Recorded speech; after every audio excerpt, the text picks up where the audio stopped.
Welcome back, Wiz and Weavers, to the channel between Doge. For today, I'm going to be covering a deck I'm very excited about talking about.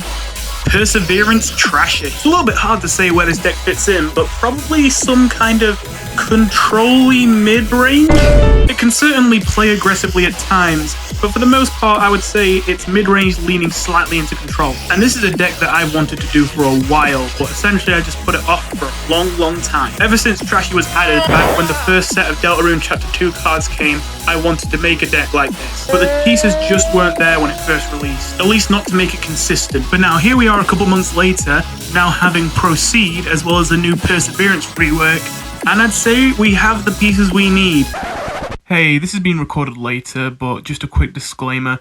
I apologise for the audio quality of my voice in this episode. It shouldn't be too bad because I've added a lot of effects to it to try and make it better, but to be frank, I don't know what's going on with my mic. It's definitely plugged in correctly, it's definitely set to full volume, and yeah, I'm having these weird issues recently where every time I record with it, it's a different degree of muffled, and it's essentially just not the best sound quality, and I'm having to use compressors and stuff like that to try and fix it a bit and make it more clear.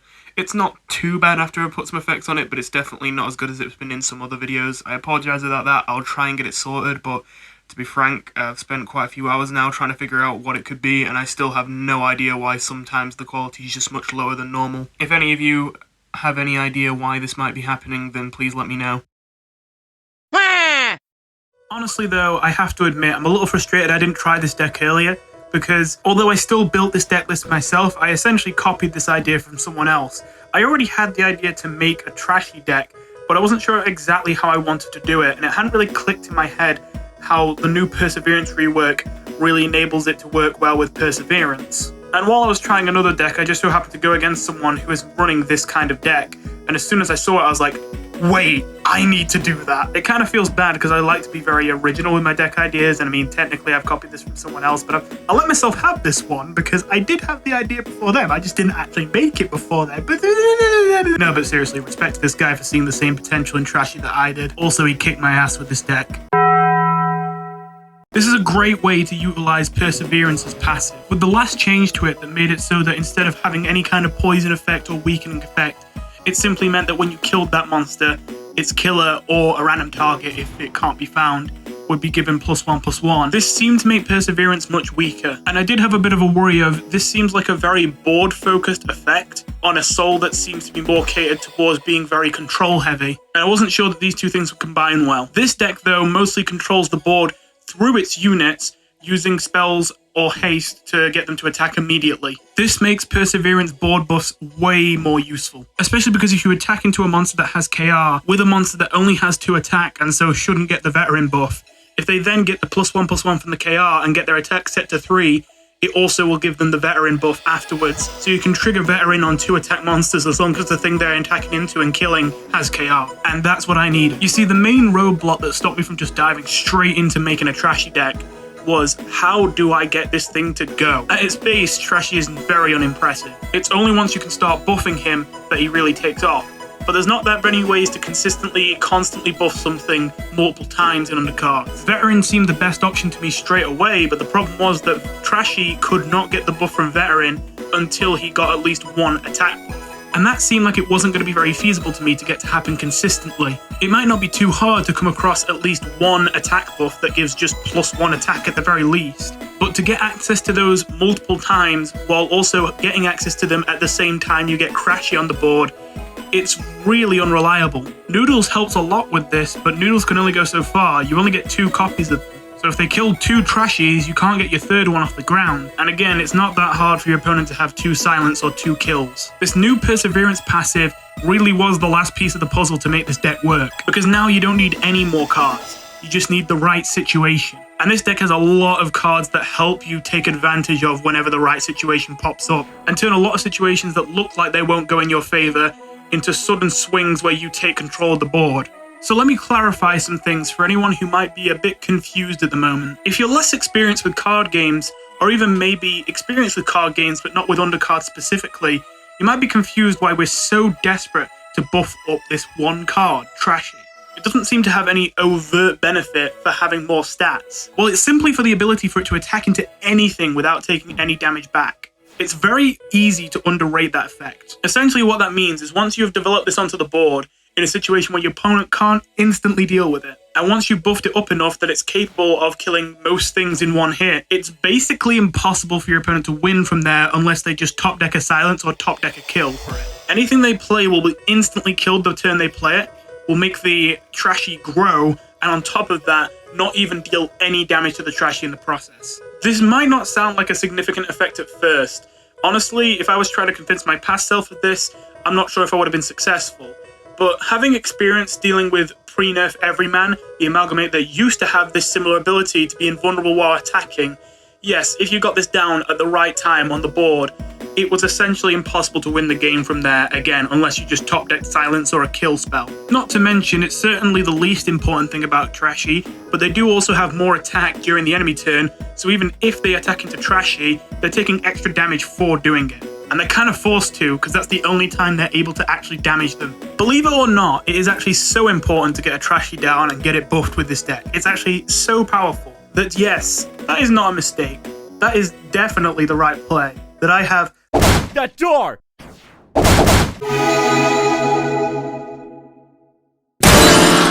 Whose idea was this?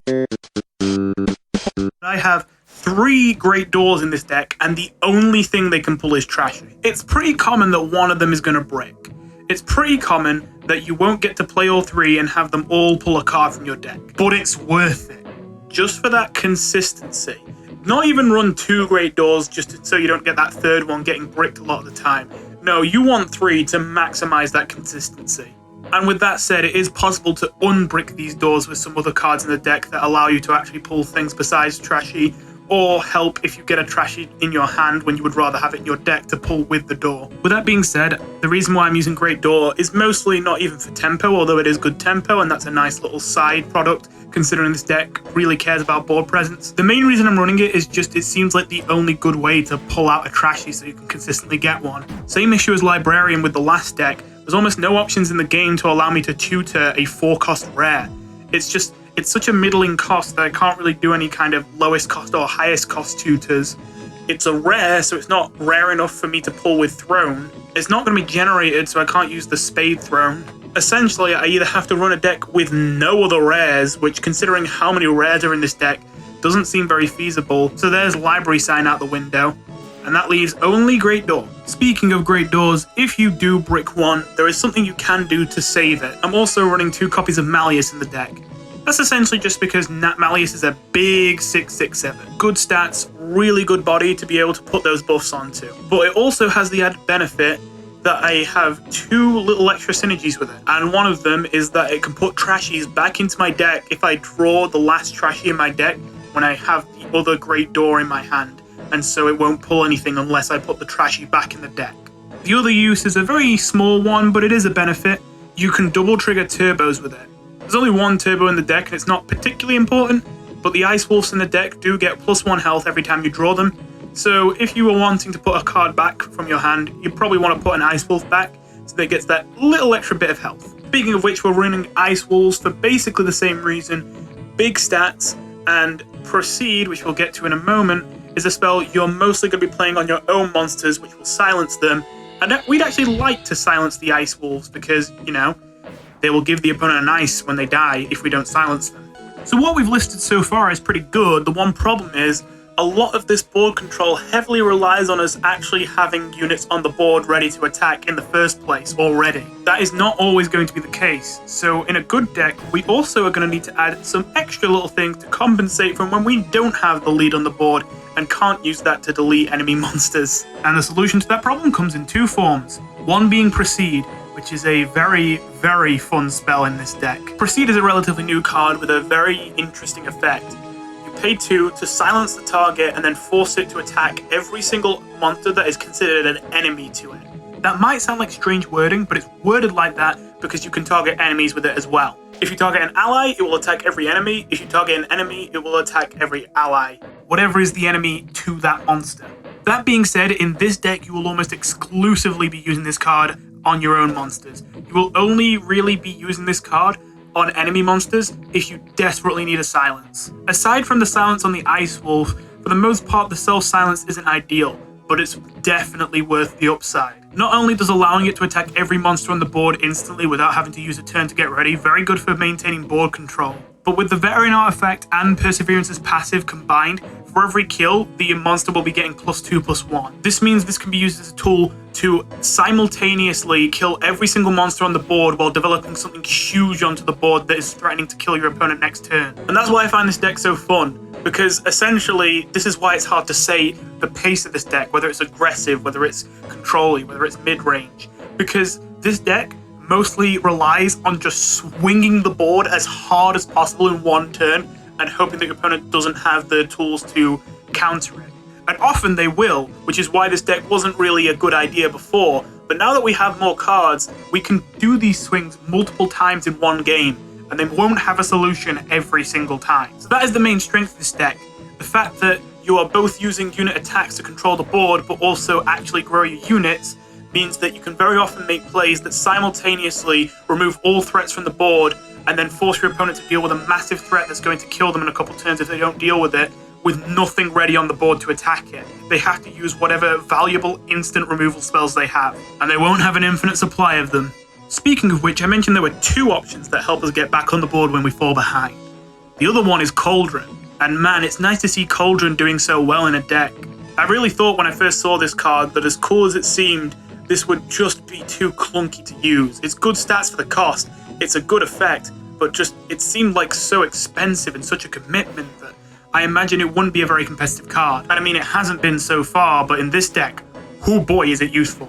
Not only is it itself an absolutely terrifyingly large stat line that is amazing to use Proceed on in a pinch to clear the entire board, but then on top of that, as long as you have a single monster on the board when you play it down, you can instantly get a pie from it, which can not only be used for its dodge to let you attack into something without your unit dying, which then allows for even more attack buffs, but more importantly gives haste, and that haste means that you can start snowballing much earlier. If you have a Trashy in your hand and you're really worried that no matter what turn you drop it down, your opponent's going to have the ability to just smack into it while it's all small and vulnerable, then instead of having to wait a turn to have it attack, you can just slam it down with a pie and instantly have it get its first kill so that it starts snowballing straight away. Not to mention, even if you didn't have something ready to attack on the board when you play Cauldron, if you absolutely need to, you can even use Proceed to activate Cauldron support to get the pie. It's basically never a dead card. It serves both as a combat mechanic and a really strong and scary buff target at the same time.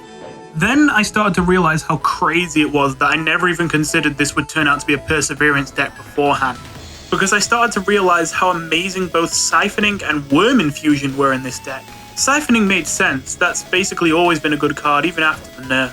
It's definitely one of the less important spells in the deck, but it's definitely worth running. Both helps to line up trades that are just barely out of reach so that you can get the kills that you need to buff up your units, but also can be used to increase the health of a unit the turn it's played so that it's less vulnerable on its first turn when it's at its weakest, all for only 2 gold. But then there's Worm Infusion, and oh boy, Worm Infusion is usually the kind of card that I like to try and sneak into my decks but almost always end up cutting, because in reality it almost always just ends up being pay 2 gold for +1 attack, and is only really useful if I'm so desperate for that instant base damage that +1 is actually worth it. The heal ability never seems to trigger for much, but this deck is different.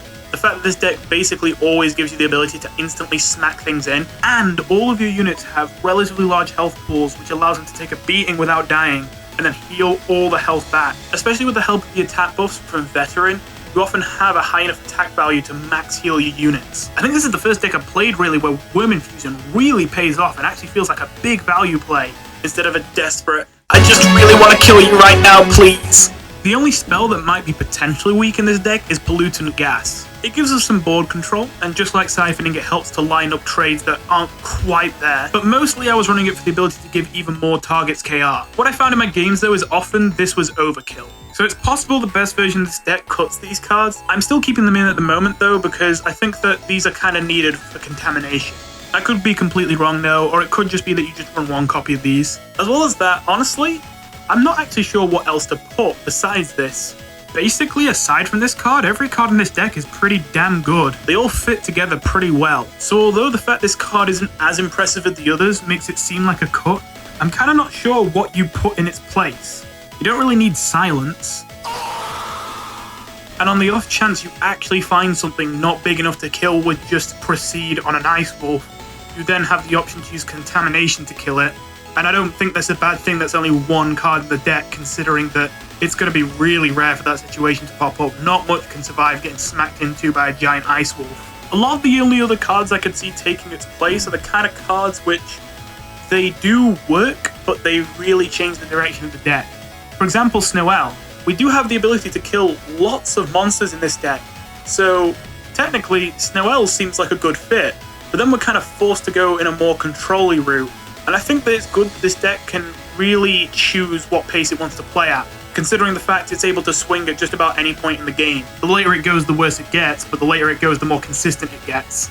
We also certainly could be running more ways to copy Trashy so that we get more value out of it, but again, then we're kind of slowing down just to get more Trashies, and then I don't think that really matters unless we find ourselves in matchups where the opponent has an absurd amount of just ways to kill things. And I could be wrong, but I'm not gonna lie, I feel like in those matchups you have to put so much effort into countering them that the deck just becomes worse. I think it's better when you play this deck to just accept that you're going to lose to decks that run an absurd amount of silence and kill spells. That's fine. You will plow through every other deck. Honestly, I could hardly resist mentioning it earlier, but Gaster Blasters are a real pain for this deck. A lot of monsters in this deck have very high health values, just under or exactly at 8. So Gaster Blasters essentially get maximum value on these targets. Whenever you see the Science Artifact, you just cry with this deck, I'll admit. I put in a good effort to try and kill this guy before he got too late into the game, but you can see this guy with the Science Artifact just plowed through me. I could have brought it back, but then he was also running Sands and got even more Gaster Blasters from him. But I think it's actually fine that this deck kind of auto-loses to those kind of decks, because those decks almost entirely always have an excessive amount of control to the point where, generally in ranked, they aren't the best. They may screw this deck over like crazy, but they won't be that common considering against the normal average deck, it's too much control. It's not necessary.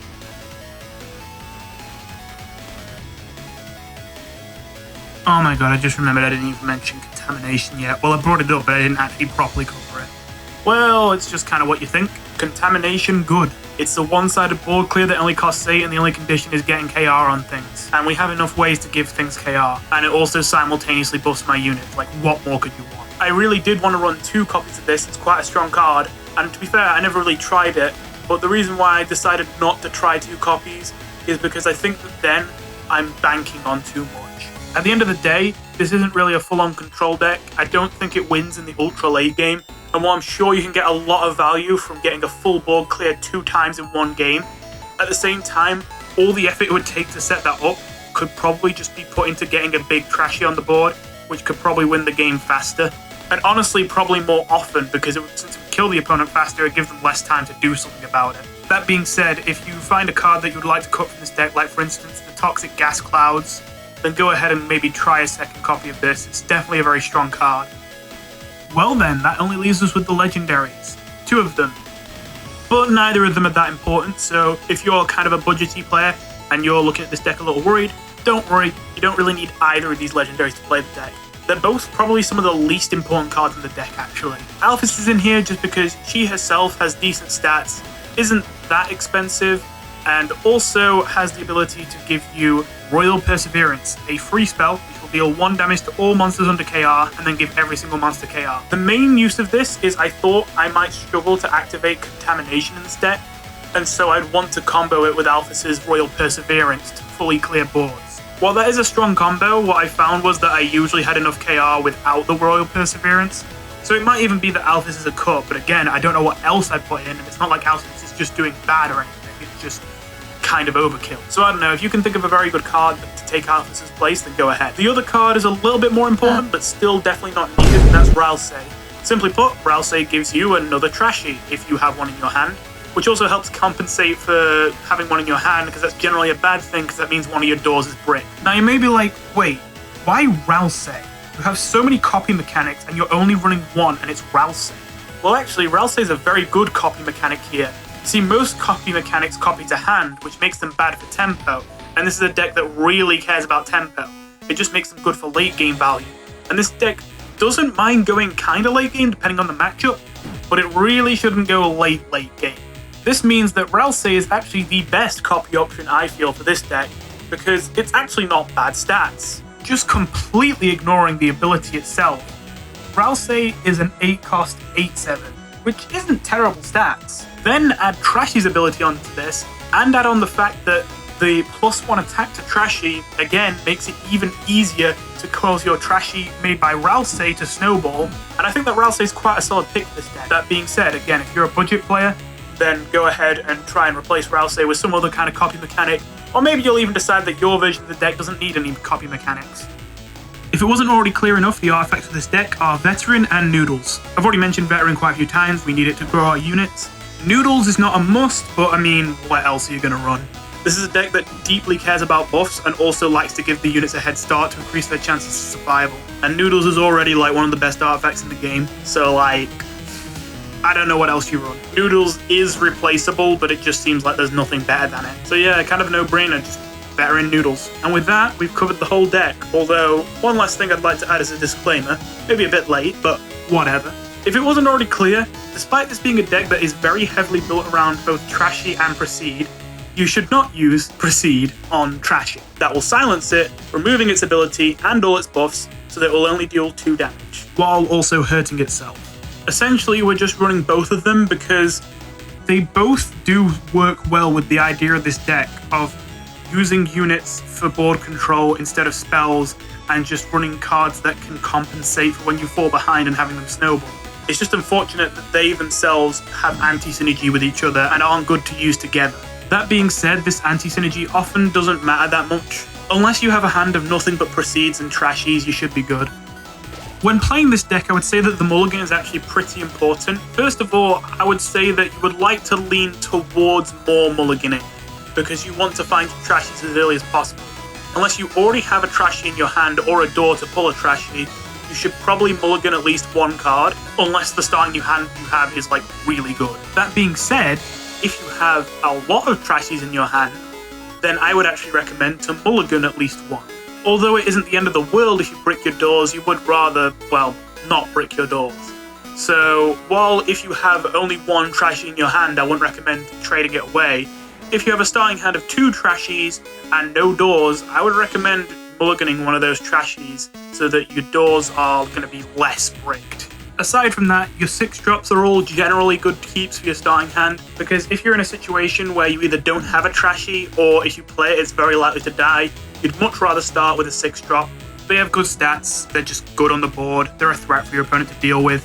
If they do kill it straight away, you don't mind, because that's 1 kill thing that they've wasted on that and not a Trashy. Which, by the way, if you hold back your Trashies, that's not too uncommon that you can get people to be baited into wasting all their kill spells and silences on threats that don't really need them, and then have a Trashy snowball and they have nothing left to deal with it. This is a bit of a weird one, and it's very situation specific, but actually a lot of the times Cauldron can actually be a good keep in the starting hand. Usually a card like this would be terrible. It's highly priced, it has got good stats, but it's got lower health and attack, and it really needs something to already be on the board to get maximum value, so it seems terrible. But if you have any Proceeds, or just any unit, no matter how small, that you can put onto the board before you drop down the Cauldron, then it is a really good way to start the game. Generally, most of the cards you want to mulligan in your starting hand are the spells, with the exception of Proceed, but even Proceed, you would only want 1 in your starting hand, I would say. If you've got more than 1, mulligan it, which just leaves Ralsei. All I'll say is, keep Ralsei if you have a Trashy in your hand, otherwise do not. I guess one last piece of advice I could give for just generally playing the deck is, this might sound very obvious, but like, again, think about this. Really think about when you want to play Trashy. There's a couple ways you can go about it. This deck likes to gravitate to one extreme or the other a lot of the time. Usually, if you're playing this deck right, what you'll be doing is, depending on the situation, be playing Trashy as early as possible and just assuming he'll live, or be playing them as late as possible in combination with cards that guarantee he's able to attack instantly and make it almost impossible to kill him. I would say you want to gravitate to one of these extremes or the other most times. If you drop down a Trashy early, you're obviously taking the risk that obviously it is the most likely to die now, because your opponent hasn't used any of their removal yet, so they have the most copies of removal or silence cards left in their deck to possibly use on your Trashies, and they also know you're running a Trashy deck now. Big downside. But at the same time, it's still very valid to drop a Trashy down the first turn you can, because if they do not draw that card, or if they draw it but aren't able to afford and use it in time, then you can snowball extremely hard with this Trashy that's gotten down early, to the point where you can kill your opponent really quickly. If you believe your opponent is going to be able to take you to the late game and kill you in the late game, then I would recommend dropping down a Trashy as early as possible, and simply taking the risk that they might just get lucky and have the card and kill it. At the end of the day, it's not always going to happen, and when it doesn't happen, that's practically an instant win. On the other hand, if you think that you have a chance in the late game, you just need to get one big swing turn, then you should probably hold back your Trashy, bait their removal with other cards, and then use your Trashy in combination with a pie, so that it can attack instantly and buff it up the turn it's played, so that they have the lowest possible chance of being able to kill it with something.